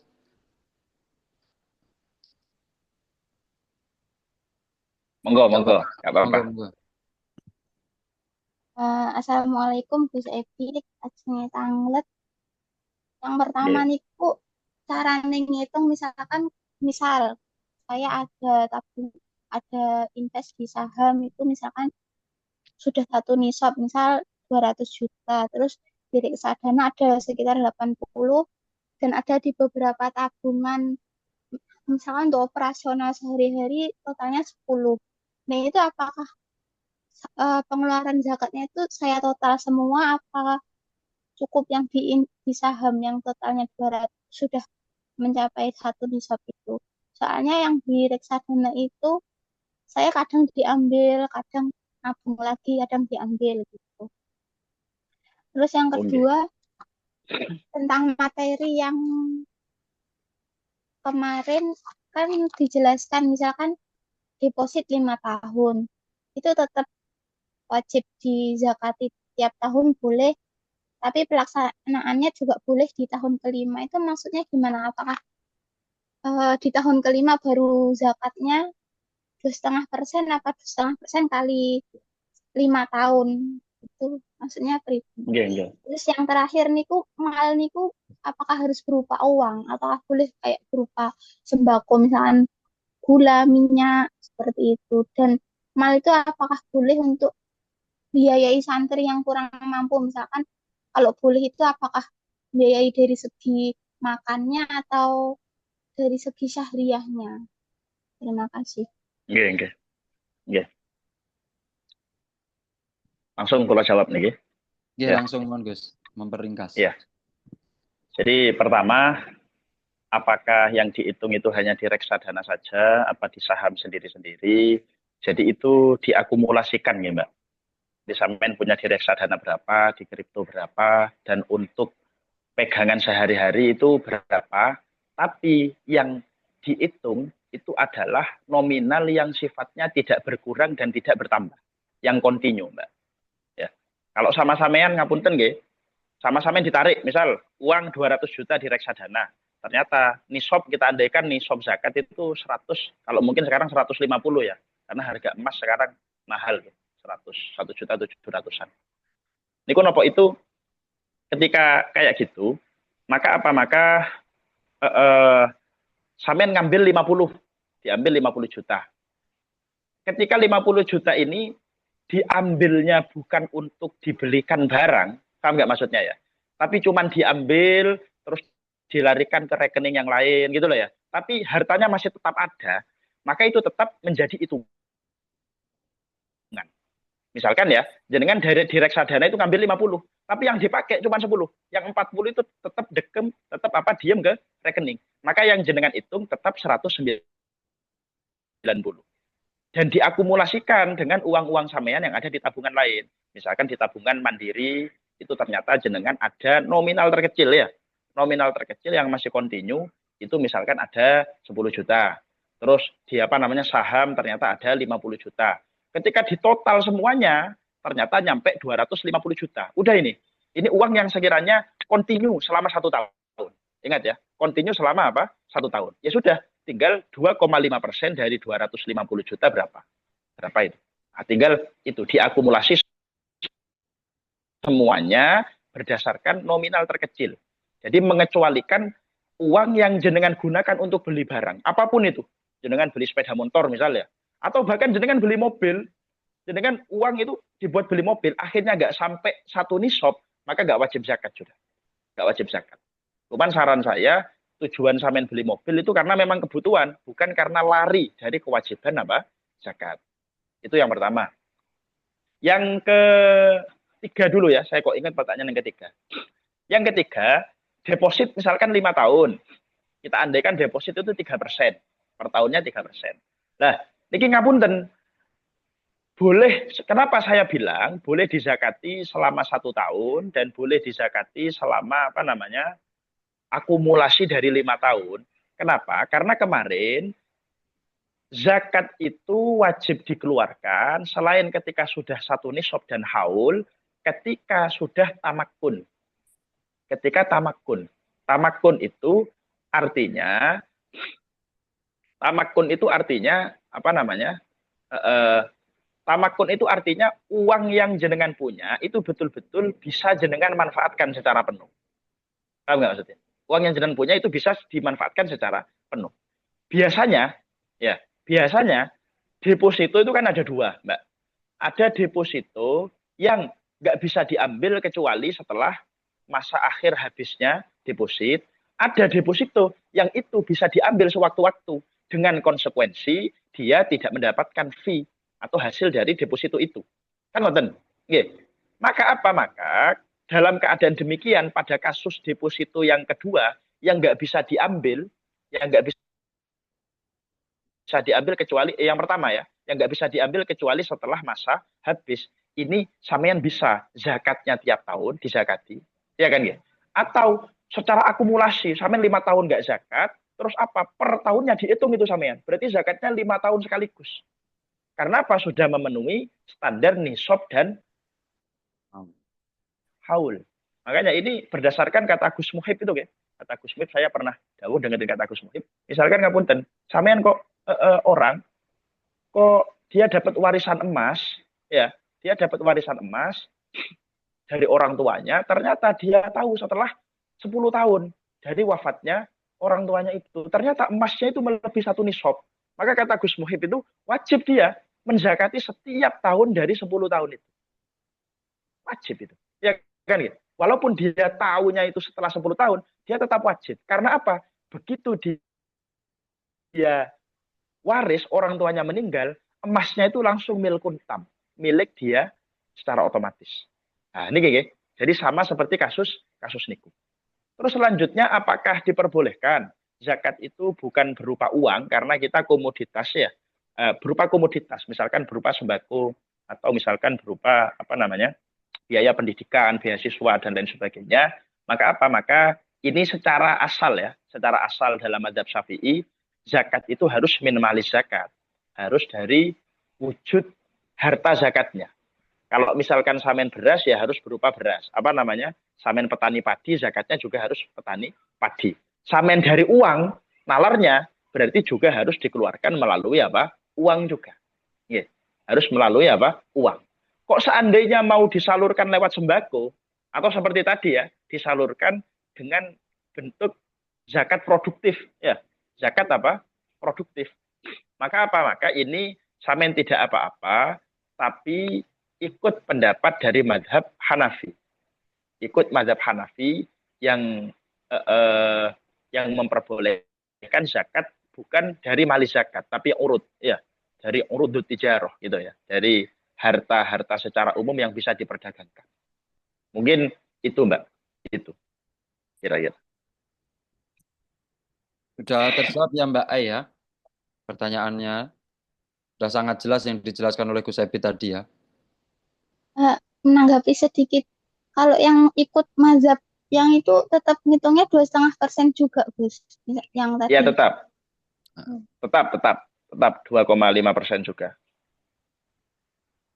Terus untuk yang ngitungnya reksadana, kalau nabungnya per bulan misalkan itu gimana, Gus? Ngitungnya tahun 1 nisab tuh berarti misalkan saya per Ramadan ngeluarinnya, berarti setiap Ramadan hasil akhirnya gitu.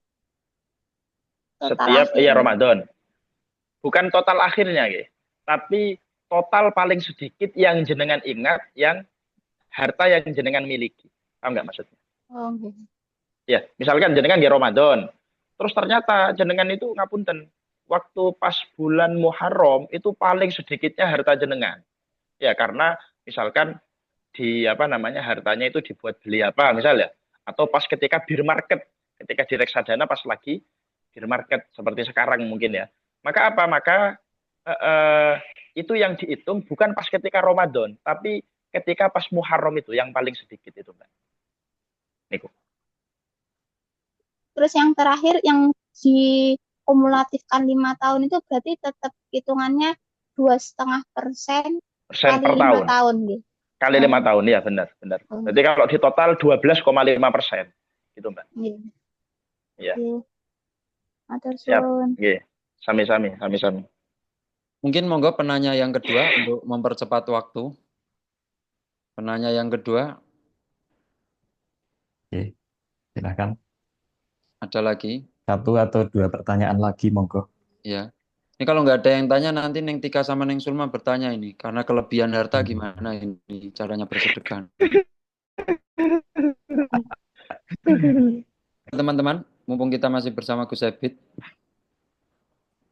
semua masalah muamalah jenengan akan beres ini nanti. Kalau masa itu tapi kalau masalah yang kaitannya sama fikih muamalah insya Allah bisa diselesaikan. Ya ada. Sudah nggak ada ya, karena sudah sore juga. Moga Mas Farhan, ada yang ingin disampaikan mungkin sebelum ditutup. Oh ada Mas Rizda. Moga Mas Rizda Farohi. Oke.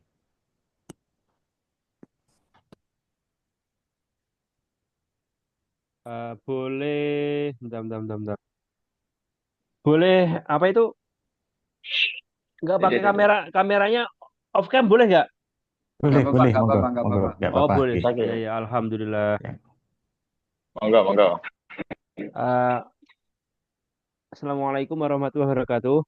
Waalaikumsalam. Waalaikumsalam Waalaikumsalam warahmatullahi warahmatullahi wabarakatuh. wabarakatuh. Terima kasih atas waktu yang telah diberikan kepada saya. Perkenalkan, nama saya Muhammad Syafarohi. Saya ingin bertanya terkait dengan ini muamalah, berarti muamalah itu berarti terkait boleh tentang ini enggak apa? Tentang kewajiban istri terhadap suami enggak? Maaf, ini terkait Gimana, Gus? ya, saya manut sama Gus Ebitnya ya. Gus Ebit monggo pripun? Mboten napa-napa, Gus. Monggo. Pokoknya bisa nggih, pokoknya bisa nggih. Saya bukan Saya ahli soal itu soalnya. Ya. iya, Nggak apa-apa lah. mungkin Monggo. ya gini kan saya kan seorang penyintas kejiwaan. Maksudnya saya punya penyakit skizoafektif.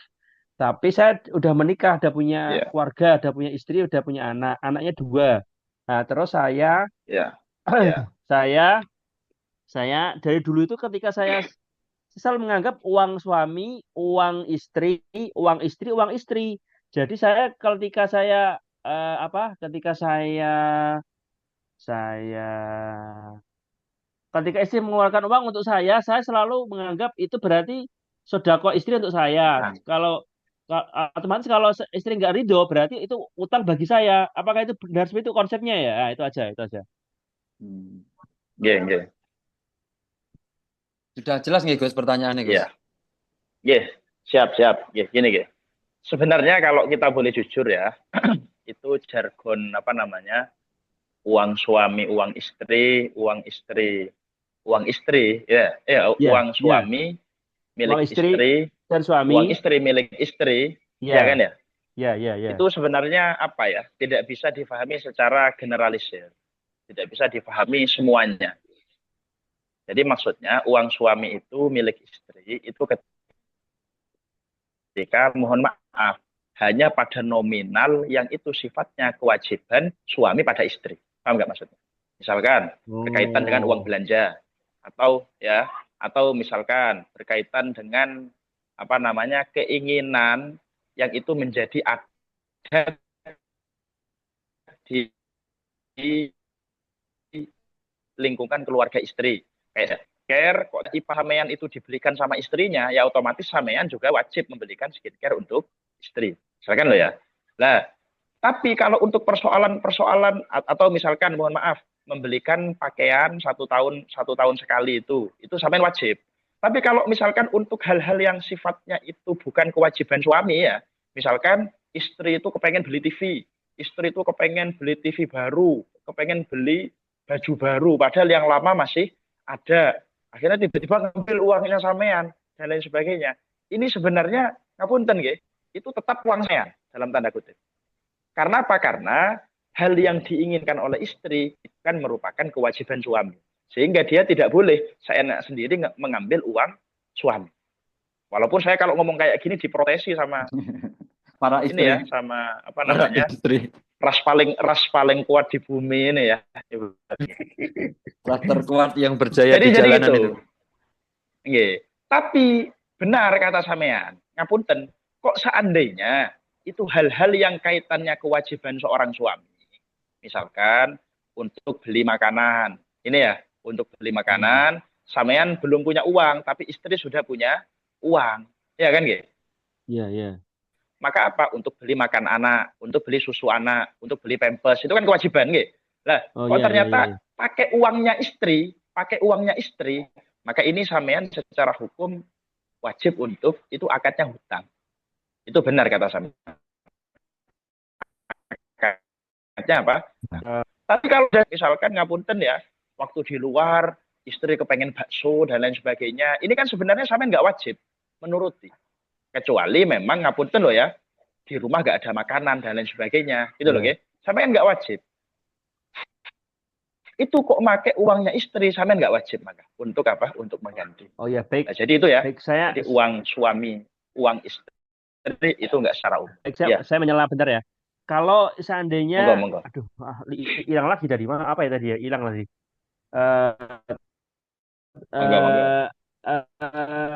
Kalau istri udah ridho seandainya untuk makanan, seandainya kan saya terbuka aja ya, saya itu baru menafkahi istri 2 juta per bulan. Itu pun diambil dari kan saya kan penyintas kejiwaan. Jadi Ya, ya. saya nggak bisa apa ya bekerja secara normal. Nah, saya paling bisa kerja tuh make up kamar apa di di di penginapan orang tua saya. Ya. Dari alokasi dari orang tua saya 2 juta per bulan untuk istri saya. Jadi saya masih dibantu orang tua masih gitu loh, tergantung orang tua. Nah, itu tapi istri juga udah punya pekerjaan, itu punya apa toko pakaian muslimah. Nah, jadi istri ada kekurangan di di cover dari keuangannya istri. Berarti tetap sah ya berarti ya, nggak masalah itu ya. Nggih, nggih. Pokok ada ridho, pokok ada Oh, apa? Ridho Ada Ridho. Oh, ridho. iya iya iya iya iya Tapi iya. mohon Iya. maaf ya, dalam konsep fikih itu ridho itu ridho bil majhul. Paham nggak Belum maksudnya? tahu, belum tahu. Ridho bil majhul itu meridhoi atau merelakan sesuatu yang nominalnya sampean nggak tahu. Kayak misal kebiasaan waktu di pondok ini ya, setelah jadi ketua jamiah atau ketua HP itu biasanya kan ya ini pengeluaran yang bisa tercatat. Kalau ada pengeluaran-pengeluaran yang tidak tercatat, yang tidak kita ketahui, kami mohon kerelaannya. Nah ini nggak bisa itu, ya. Itu ridho bil majhul itu nggak bisa. Misalkan mohon maaf ya, mohon maaf. Dek, sampean ya. Dek, iku apa namanya utangnya aku. Sampean kan wis tuku iki. Iku anu yo, ridho no yo. Sedangkan istri sampean nggak tahu nominal itu berapa. Iya wis mas, tak ridhoni karo aku. Padahal nggak tahu nominalnya berapa. Ini nggak boleh. Oh, Harus tahu secara pasti. kalau Tahu nggak iya maksudnya? iya, kalau setahu saya sih saya selalu tahu karena saya tuh Selalu tahu akuntan ya. sejati. Soalnya dia dulu Oh, SMK-nya SMK sejati, SMK-nya jurusannya akuntansi. Jadi dia mesti udah tahu nominalnya berapa. tahu Jadi ya, saya ya. alhamdulillah Ya, siap tenang bagus, ini berarti bagus. alhamdulillah tenang ini. Alhamdulillahirabbil alamin ya Allah. Oke, tenang. Alhamdulillah, alhamdulillah. Iya, Ya, iya. ya. Siap. Oh, Alhamdulillah terima kasih Gus Ebit istimewa atas ini. bantuannya. Ya, Semoga sama-sama. berkah dan Sama-sama, bermanfaat. Mas Rizka. Semoga Amin, amin, amin. jazakumullah khairan katsir wa ahsanal jaza. Nah, itu. Ya, ya, ya. Nggih, nggih. Oke, matur nuwun sangat untuk Gus Ebit. Eh, saya kira cukup sampai ini aja nggih. Bisa kita Nggih. tutup mohon nggih karena waktu juga sudah sore nih. Alhamdulillah kita sudah sampai di penghujung sesi kajian sore hari ini. Terima kasih banyak kepada narasumber yang telah berbagi ilmu dan wawasannya serta kepada seluruh peserta yang telah aktif mengikuti kajian sore hari ini.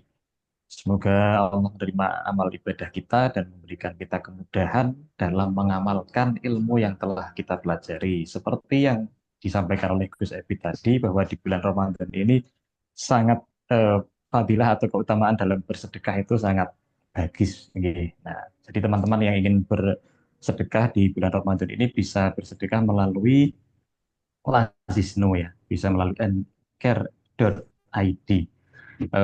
Tidak hanya sedekah Ramadan saja, tapi teman-teman yang ingin zakat fitrah juga bisa melalui Lazisno ini. Mungkin di sini ada teman-teman yang eh, berada di perantauan yang kemudian bingung ya ingin zakat fitrah kemana, ingin bersedekah kemana. Nah itu bisa sedekah melalui nucare.id atau melalui Lazisno ini.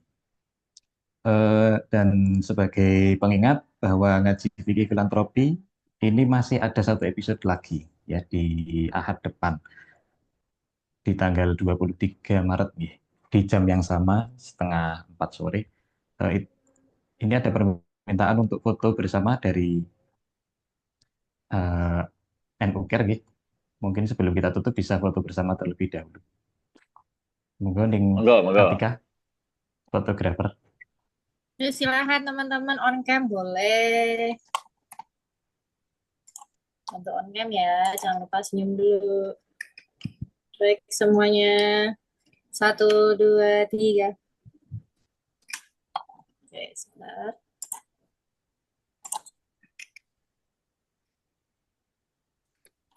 Kita ulang ya. Oke, 1, 2, 3.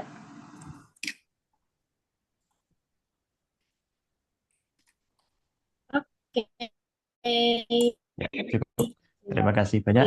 Sekali lagi terima kasih pada teman-teman, pada Cak Ebit atas ilmu yang diberikan. Siap, sami-sami. Satu lagi untuk teman-teman yang Ini bisa follow follow sosial medianya dari Anchor, itu ada di Instagram, ada di X, di berbagai platform lah.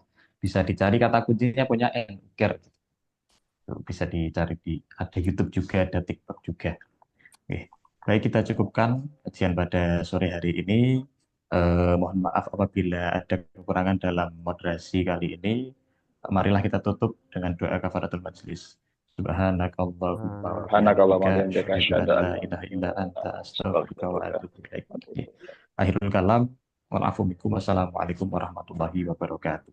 Waalaikumsalam warahmatullahi Waalaikumsalam wabarakatuh. warahmatullahi wabarakatuh. Izin pamit nggih, izin pamit. Nggih, Matur matur nuwun, suwun, Cak. Cak. Nggih. Terima kasih, Kak Adit. Matur